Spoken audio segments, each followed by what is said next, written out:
Welcome to the Qredible live broadcast. We're excited to be here on this nice April day and very excited about our guest today. It's going to be a different vibe. And I think that Ben has some incredible insights to bring to the table. So I'm going to give a little introduction and then we'll let Ben kind of tell us a little bit about himself.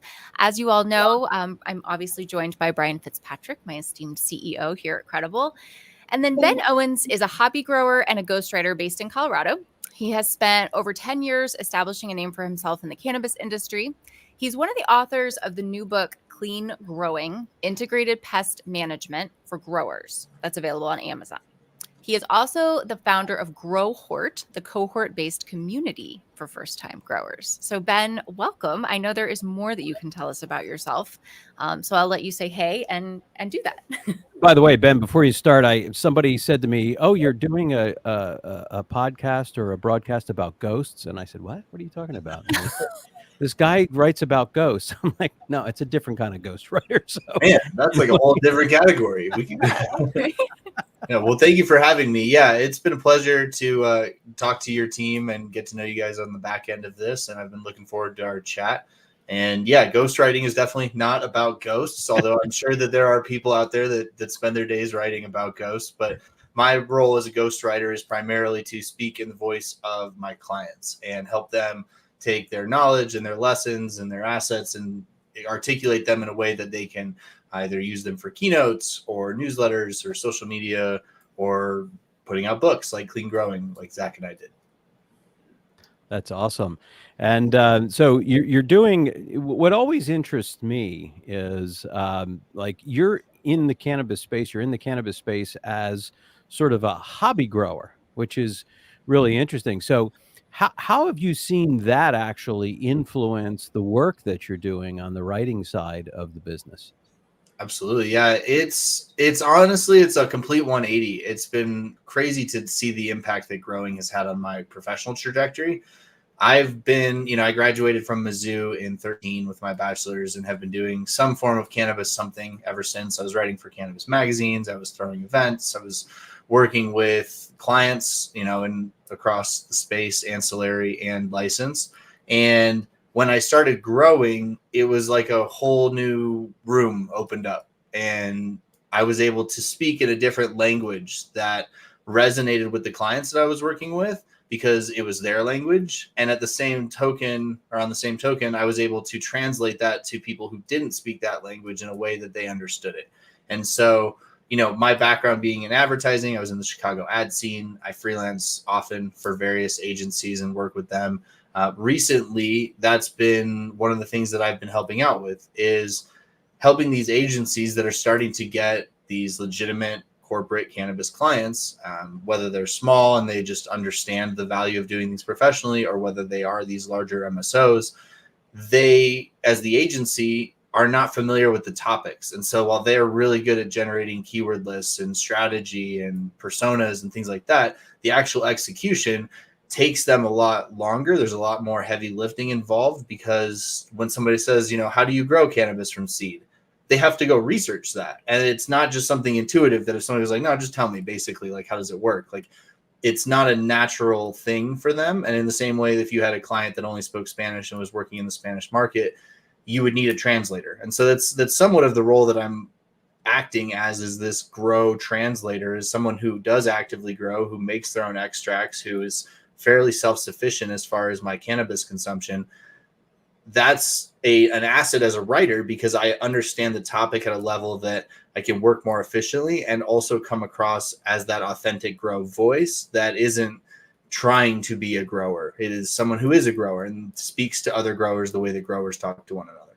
Right. So you really can relate to your clients and you really can relate to the industry, which is, I think, always important because that's what helps, I think, build the authoritative side of your writing. And we're at a very somewhat nascent stage in the industry, but at the same time, we're also seeing it grow rapidly through increasing legalization. And, I think like whenever I've built technology companies, I've always tried to automate in a way nobody else was doing. So it took a lot of education, right, to get people to understand what was happening. And Yeah. good market development and brand development takes education. So can you talk a little bit about how reliable education resources really plays a critical role in brand development, specifically in cannabis? Absolutely. It's there's so much information out there that they call it bro science if you're deep down in the weeds, but it's just anecdotal beliefs, rules of thumb, old wives' tales, whatever, idiom you want to use. But because there was no consolidated public access to a lot of this information, lots of things that are not necessarily true or might be half true, or have since been disproved, are rampant. And it's one of the reasons you can't just ask ChatGPT like, hey, help me grow weed, because it's going to source a lot of information that's on the internet that was either put together by people who didn't know, or put together people who were trying their best to know and just simply didn't have the resources and access to that information. And so when it comes to, the cannabis space, there's a lot of education involved. And I see on the consumer front, there's this war being waged. And as a writer, when I was only a consumer prior to growing, I would hear a lot of discussion about, we just need to educate the consumers about terpenes and these other cannabinoids. And it's not just THC and sativa and indica and hybrid. And we need to break out of this mold. And then the other side of the camp is consumers don't care. Like, they care, but most of them are just looking for something, whatever that something is. They don't really care what you call it. It's like if you go to Starbucks and you call it a medium, they're going to serve you a coffee. It's so with that in mind, like on the grow side, I think it's less about talking about yourselves and more about explaining how the product or service or brand solves a problem. I'm not looking for, I don't know, I don't want to necessarily name or put anyone under the fire, but like, I'm not looking for Ben's brand. I'm looking for Ben's solution to my problem. And if you have the best solution and you're educating people on it, then those go hand in hand. And I see that with clients that lean into the problem. I have a buddy, Chase, who I have done some free consulting with Hashi. You may see him on LinkedIn. And Chase has some really good information, and he's up to some really cool stuff with remote freeze dryer monitoring. But he was talking about himself a lot. He was like, hey, look at us. Hey, it's Hashi. Hey, this is what we do. And I see a lot of brands fall into this kind of pattern that is unfortunate, because people don't care. Like, people don't care about you. They care about themselves. And so I was talking to him about this, and he had a couple posts that leaned into these fears of people who make hash. And one of those fears is that your freeze dryer overheats and cooks all of the hash that's in your freeze dryer. And that could be tens of thousands of dollars worth of extract from lots of plants and crops. And that's a sizable loss. And so it's a huge fear. It's something that most people who make hash don't want to think about, the idea of that happening.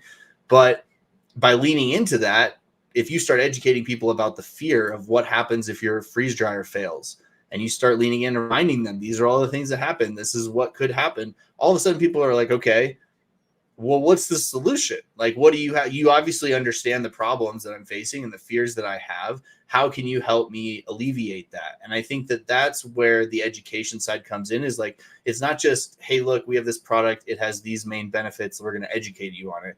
It's, how does this fit into your existing workflow, your existing situation, your existing needs, and educating you in a way that you trust us, so that when we do say, by the way, we sell this thing that solves these problems, you're like, wow, okay, like, you gave me all that information and you understand the situation I'm in. You must translate that into the products that you sell as well. Well, you see, this is something I really struggle with, because I love marketing. I love working with great marketing people, which is why Joy and I get along so well, is that I'm going to use a term. I make up a lot of terms, and I'm going to call this schizophrenic psychographics, right? Because when you try to understand the psychographics of an industry, right? Like, and I remember Lori Parfit talking about this, about, sort of the Harley Davidson brand, where they tried to get too wide. She talked about Bud Light, where they tried to go in a different direction and really aggravated all of their, buyers, and their sales plummeted. But here's this sort of the schizophrenic psychographic thing that I'm thinking about. like the cannabis consumer, if you look at the traditional cannabis consumer, they're very different than the up and coming, kind of curious people that are looking at this from a wellness perspective or from a medicinal perspective. I mean, they're not smoking weed, they're consuming it differently, they're consuming it for different reasons. It creates this sort of issue with the psychographics, of the market from my perspective. I mean, how do you deal with something like that?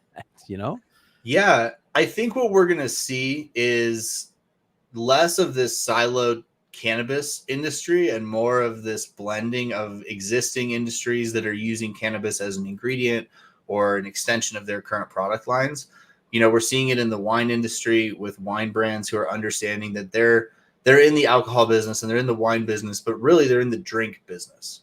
And if you think about it as a drink, then alcohol is just an active ingredient in the same way that cannabis has active ingredients that you could source. And so when you think of it from that perspective, you're like, wow, okay, like the new cannabis consumer who's in their mid 50s and enjoys a bottle of wine, but wants to dabble in THC and doesn't want to smoke anything, automatically it's their natural environment. It makes sense. Oh, well, yeah, we also have this alternative. You should try this at our next tasting.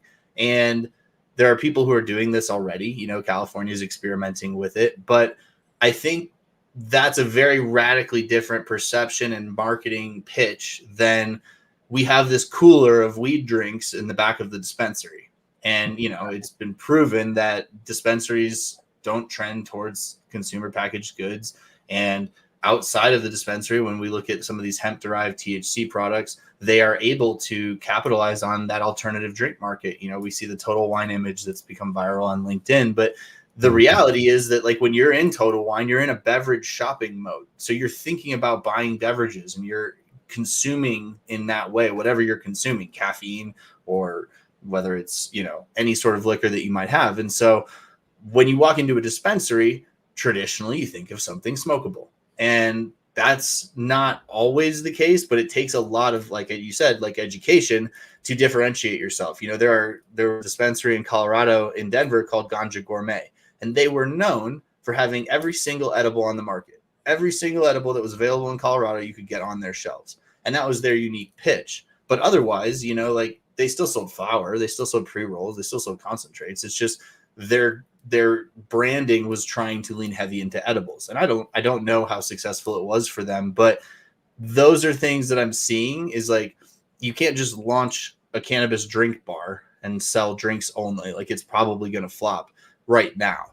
In the future, it might be a huge success, or in certain markets, it might be a big success, or maybe in wine country, there's a wine bar that's all cannabis wine or something. But right now, where we're at, like you said, like, we're in that transition phase from the traditional consumer and the new modern consumer, which is not your traditional consumer. It's not someone who is attracted to traditional methods of consumption and traditional spaces for consumption and events and all of those things. It's someone who wants cannabis in a new way in their life.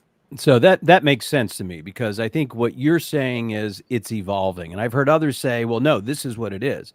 Well, yeah, this is what it is today, but we have to understand it's evolving, and we need to understand, those consumers that are evolving now into usage of cannabis for different reasons. So you probably hit the nail on the head. You've explained it to me in a way that nobody else has, which makes a lot of sense to me. It's evolving. And then the other challenge seems to be that, I remember doing a lot of research with the Consumer Brands Association with CBD and hemp.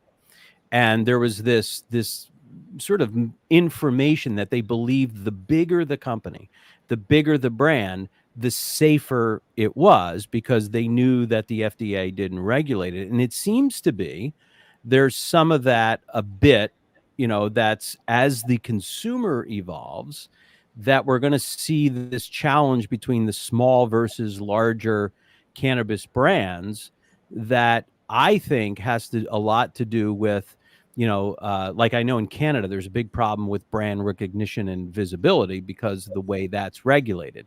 So smaller brands are struggling to really stand out in a crowded market. And I think we'll see that here in the US a little bit, not as bad as up in Canada. But ensuring consistent quality and supply is another one, right? For some of the smaller cultivators versus the larger ones. And what I'm also seeing is sort of navigating this complex regulatory environments where smaller brands often have fewer resources to dedicate towards navigating that. And I think that there's a consumer perception because of all that on trust and credibility. So I think, to me, one of the key things for smaller brands and what they must work harder on is to demonstrate that quality, safety, and transparency of their products in order to earn that consumer confidence, which is a lot of what Credible's dedicated to doing. Putting in the systems to help these companies create safety and transparency through the supply chain, through our quality management systems, but also helping to promote these companies so they can really be seen. What's your thought about this smaller versus larger brand recognition? So I heard it referred to recently as like cannabis department stores. And there are, like, which was an interesting model because but in theory, you're representing all these different brands in the same space. And that's kind of the transition we're seeing. It was the mom and pop model where everything was made in house. They made the edibles, they made the concentrates. It was all virtually or vertically integrated. And there are still vertically integrated operators. And I think that they maintain that boutique presence. But overall, people are switching from becoming the brewery to selling Budweiser on the shelf because, that's what the market is. Otherwise, unless you live in Colorado, every bar has, the different drink. And so I think from the standpoint of that, there will always be a small niche market for boutique or mom and pop or craft operators, whatever verbiage you want to use. Sort of like a microbrewery is to beer. Yeah. Kind of, right?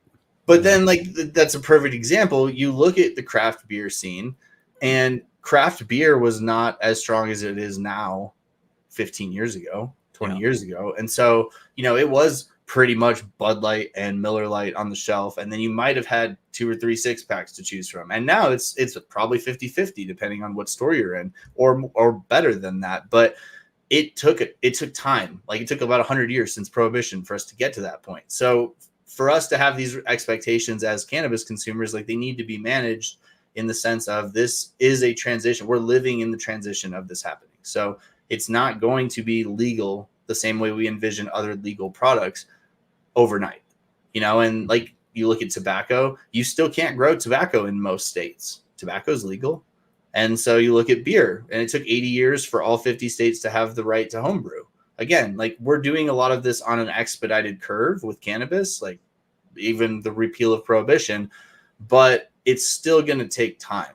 It's still not just going to, like, even if they flip the switch tomorrow and they say cannabis is decriminalized, automatically there's a whole slew of new questions that come with that. And it's not just you can do whatever you want, Right. Yeah. So, That's an awesome point. I love that. And I think that, and by the way, I think you were talking about sort of the cannabis department stores, right? That's got to be a lot harder when there's not interstate commerce, right? Because you're really limited to, first of all, the big brands that can afford, the MSOs that can afford to be in these multiple states. And you're locking out some of those really unique craft cannabis brands, like, and some of them are starting to grow. Like, great example is like a Nova Farms that's in multiple states, but, probably a lot less than a Curaleaf or a True Leaf. But, they have to get into a state and they have to start growing. They have to start producing because they have really cool products. And those are credible products. So it's a challenge, I think. And when we're talking about, I think this smaller brand versus larger brand, what are your thoughts about, I've heard so many different things where people say, well, people don't really care about quality. They don't care about safety. And then on the other side, some people are they're like cannabis connoisseurs. They're almost like the sommelier of cannabis. They can taste all the terpenes. They can, the flavonoids. They can pin anything in this stuff. So, what is your thinking about that? And not just the traditional, but the evolving consumer? What are they going to think about trust and credibility, and how do we build that through our marketing to really hit that? Yeah, so I think it's a balance. There is definitely the crowd that does not care. They want the cheapest product. They just want the most THC for the dollar they're spending, and they don't really care how you get to that end game. And that they exist. That's a very real customer demographic. But there is also on the other side that, someone like myself who cares a lot, to the point that when I go shop in a dispensary, it's very nerve wracking because I'm not quite sure what's safe to smoke or what's safe to purchase. And like everything's safe, it's all regulated and tested and all these things. But as a grower, I have a very different perspective than I did as a buyer. And so, like, I think that there is, like you said, the connoisseur who is not necessarily the grower. And I would consider myself maybe a recovering connoisseur. But the connoisseur prior to growing is someone who pays attention to a lot of details, but they're still not as deep into the weeds as some people think. I mean, we talk about rad machines and radiation. Like, that's a very hot topic among growers. A lot of consumers are totally unaware of what that even means. And that's not to say that they shouldn't necessarily inform themselves, but the reality is that they are not informed on these topics. So even if you were to come out and say, we don't use a rad machine, most consumers are like, I don't know what that means. And so there's this transparency that's, I think, very valuable to someone like me who grows his own. And when I go into a dispensary, whether it's here in Colorado or in another state, I ask questions that brands may not be able to answer because they've not had people ask them those questions. But I don't necessarily know if it's beneficial for 90% of the people who are walking in and out of these stores every day. So, on that front, I think it's like we have this inherent trust that there are people doing things to make sure things are safe, and it's across all industries. We assume food is safe, and we assume vegetables are safe, and all these things. And to a large extent, we've done a lot as a society to make sure that they are, but there are things that slip through the cracks, and there are people who die from dirty cantaloupes, and there are, it is the reality of like being able to trust the brand because they're transparent, but also knowing, is that messaging going to hit? Like, the messaging will hit if it's needed. But if you're putting it out there, most people aren't going to pay attention until they care. And that's, that holds true for whether it's gluten or dairy or weed or, whatever. Well, I think in building sort of trust in a brand and marketing, there's some very important elements, particularly in this industry. So transparency is very important. I think authentic brand storytelling. I'm a big believer in right brain. We live in the conceptual age right now. So, story and symphony, and you're starting to hear my Daniel Pink influence come out through his book, A Whole New Mind. But very, very important in this conceptual age that we live in. And I think consistent quality and reliability and being engaging, with your market in very responsive communication and third-party validation and partnerships are really important. But here's where I see companies really falling behind. All those things I talked about were about talking, right? It's about, talking the talk, right? But, from a perspective of building trust in this industry, which I think is very important, because I don't believe that all brands are safe per se, even though it's legal, because I believe just because it's legal doesn't mean it's safe, because we don't have the same controls like we do with the FDA in the food industry. Okay. These are not federal controls. They're state by state, and there's holes all over the place, which is why the brand having to be responsible, the grower and the manufacturer be responsible for good manufacturing practices is very, very critical. And I'm a big believer in that, in safety standards. And there was no safety standards in tires, for example, when the industry first came out. So they got together and created them, which saved a lot of lives. So this is very important, but you can't just talk about safety. And when you're talking about building trust, it must be evidence-based. Which is what is missing from a big side of what I believe in this industry. And you can say the same thing about nutraceuticals and CBD and hemp and marijuana, that because consumers can only be fooled for a short period of time. Okay. So if you're trying to build a trusted quality brand, in my perspective, you must do the things that are evidence-based to prove that you can be trusted. What are your thoughts about that?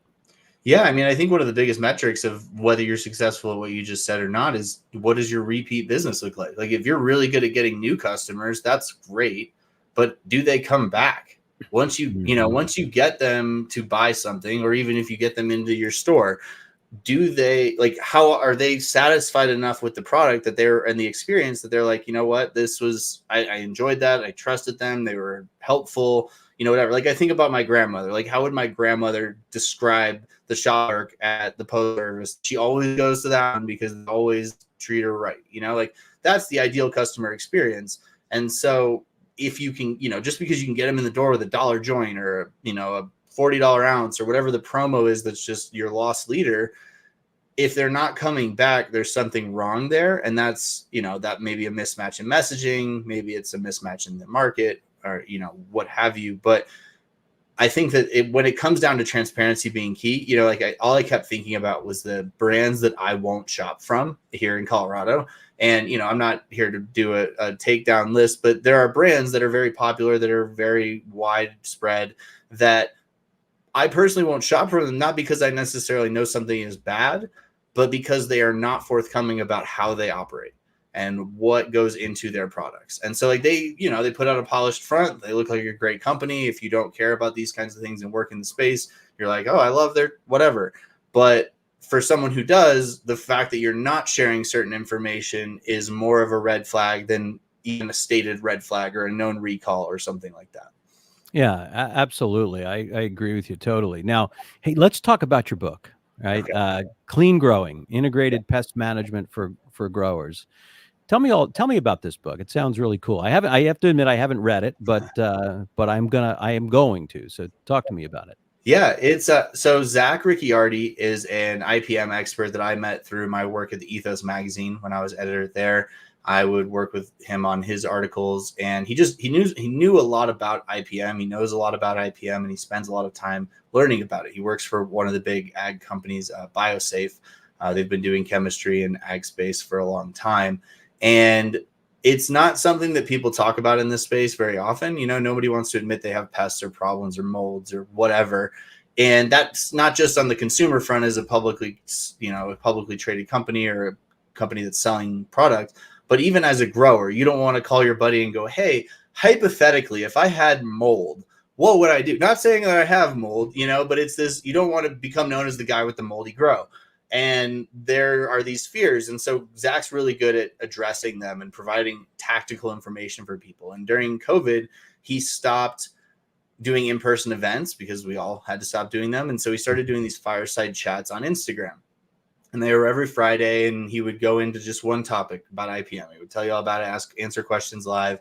And there were about 45 of these that ranged from about 5 minutes to like 30 minutes, 45 minutes. And it was a free class in IPM. And I told him this, now that I know him in person and I'm one of his friends, I was like, dude, you need to write a book. And he's like, you're not the first person to tell me this, but I'm not a writer. I like to talk to people. And I'm like, you already wrote the book. You don't understand. Like, you recorded it. It's 45 videos. It's already written. Let me be your co-author, and let's turn this into an actual book. Because if I have spider mites, or if I have aphids, or if I have these problems that you're addressing, I have to go scroll through BioSafe's Instagram feed, find the right reel. Hopefully I know where it is in the video. Otherwise I'm sitting down for 30 minutes to see if this is the right one. Like, it's not functional for a quick reference guide for a grower to have in their grow and be like, hey, what do I do? So the whole idea was like, how do we make a practical guide that if you kept this on the shelf in your grow, whether you're a commercial grower and it's like for your team and you're managing them, and you may not always be around as the master grower, and so they can flip open the book and go, oh, this is exactly what we're supposed to be doing.